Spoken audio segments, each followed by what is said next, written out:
Assalamualaikum warahmatullahi wabarakatuh. Kenalkan, nama saya Robin Sibarani Pratama Putra dengan NIM 185911119. Di sini saya akan menjelaskan makalah kelompok 1, yaitu tentang model pembelajaran kontekstual. Yang pertama yaitu secara definisi, pengajaran dan pembelajaran kontekstual adalah merupakan suatu konsepsi yang membantu guru mengaitkan konten mata pelajaran dengan situasi dunia nyata dan memotivasi siswa membuat hubungan antara pengetahuan dan penerapannya dalam kehidupan mereka sebagai anggota keluarga, warga negara, dan tenaga kerja.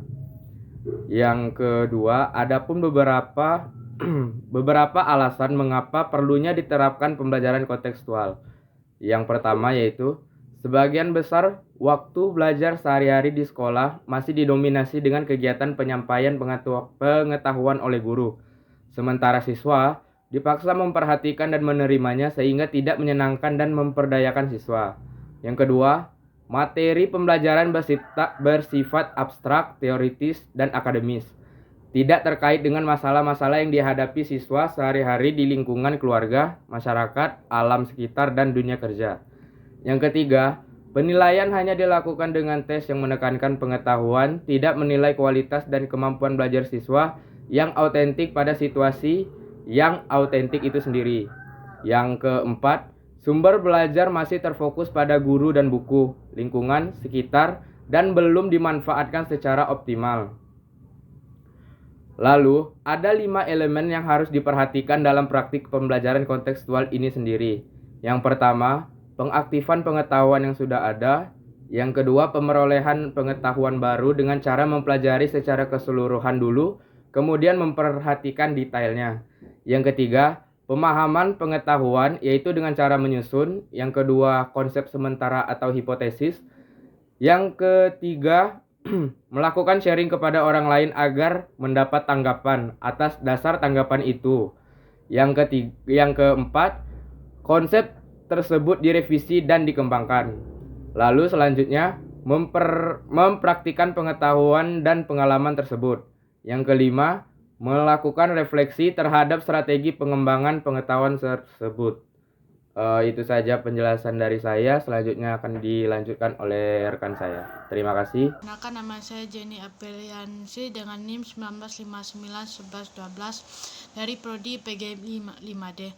Baiklah, di sini saya akan menjelaskan yang bagian B-nya, yaitu strategi pembelajaran kontekstual. Yang pertama itu menghubungkan. Proses pelajaran dalam suatu konteks merupakan pengalaman hidup yang nyata atau awal sebelum pengetahuan diperoleh siswa. Yang kedua, strategi mencoba dapat dilakukan jika siswa belum pernah atau tidak mempunyai pengalaman yang dapat dihubungkan dengan konsep baru yang terdapat pada pelajaran. Yang ketiga, mengaplikasikan. Strategi ini digunakan siswa dengan menerapkan atau mengaplikasikan konsep-konsep pelajaran dengan beberapa pengalaman atau kegiatan yang sering dilakukan dalam kehidupan sehari-hari. Nah, yang keempat itu bekerja sama. Belajar dapat dilakukan dengan saling berbagi, merespon, dan berkomunikasi dengan teman lainnya. Nah, strategi ini merupakan strategi instruksional utama dalam pembelajaran kontekstual. Pengalaman dalam bekerja sama tidak hanya menolong untuk mempelajari suatu bahan pelajaran, tetapi juga secara konsisten berkaitan dengan penitik beratan pada kehidupan nyata. Bekerja sama secara kelompok juga dapat meningkatkan kemampuan berkomunikasi secara efektif dan dapat mengerjakan segala sesuatu dengan nyaman dan segera terselesaikan. Nah, yang kelima, transfer ilmu. Strategi mengajar dengan memberikan suatu konteks atau bentuk permasalahan baru tentang materi pelajaran yang belum pernah dialami siswa dan belum teratasi atau terselesaikan dalam kelas. Nah, baiklah, itulah yang dapat saya jelaskan tentang materi kelompok kami. Saya akhiri. Wassalamualaikum warahmatullahi wabarakatuh. Bismillahirrahmanirrahim. Baiklah, saya Janega Kencana Putri dengan NIM NIM 1959-1111. Di sini saya akan melanjutkan materi yaitu tentang penerapan pembelajaran dari konseptual ini. Dalam penerapan ini ada 7 komponen yang harus dilakukan secara sungguh-sungguh. Yang pertama itu komponen konstruktivisme. Di sini siswa itu membangun sendiri pemikiran dan perasaannya. Yang kedua yaitu menemukan. Nah, siswa di sini yaitu menemukan pengetahuannya dengan cara melakukan pengamatan. Yang ketiga, bertanya. Kegiatan guru ini yaitu untuk mendorong kemampuan dari berpikir siswa. Yang keempat, masyarakat atau kelompok belajar. Dengan melakukan kelompok belajar ini, mendorong siswa untuk saling bertukar pikiran atau pendapat. Yang kelima, pemodelan atau modeling. Di sini guru itu memberikan contoh kepada siswa.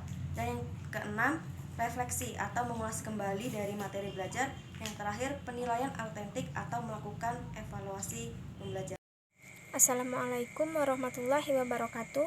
Baiklah, saya Haryani dengan NIM 19591092 akan melanjutkan materi selanjutnya yaitu model pembelajaran kontekstual. Yang pertama yaitu pembelajaran langsung.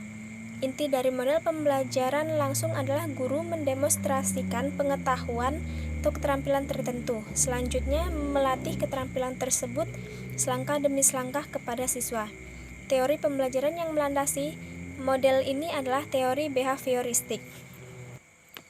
Kemudian yang kedua yaitu pembelajaran berbasis masalah atau problem based learning. Inti dari pembelajaran berbasis masalah adalah guru menghadapkan siswa pada situasi masalah kehidupan nyata dan bermakna, memfasilitasi siswa untuk memecahkannya melalui penyelidikan dan kerjasama, memfasilitasi dengan dialog dari berbagai segi, merangsang siswa untuk menghasilkan karya pemecahan dan peragaan hasil. Rasional teoretik yang melandasi model ini adalah teori konstruktivisme, Piaget dan Vygotsky, serta teori belajar penemuan dari Brunner. Kemudian yang terakhir yaitu pembelajaran kooperatif atau cooperative learning.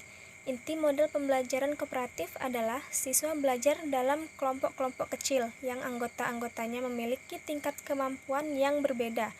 Dalam memahami suatu bahan pelajaran dan menyelesaikan tugas kelompok, setiap anggota saling bekerja sama sampai seluruh anggota menguasai bahan pelajaran tersebut.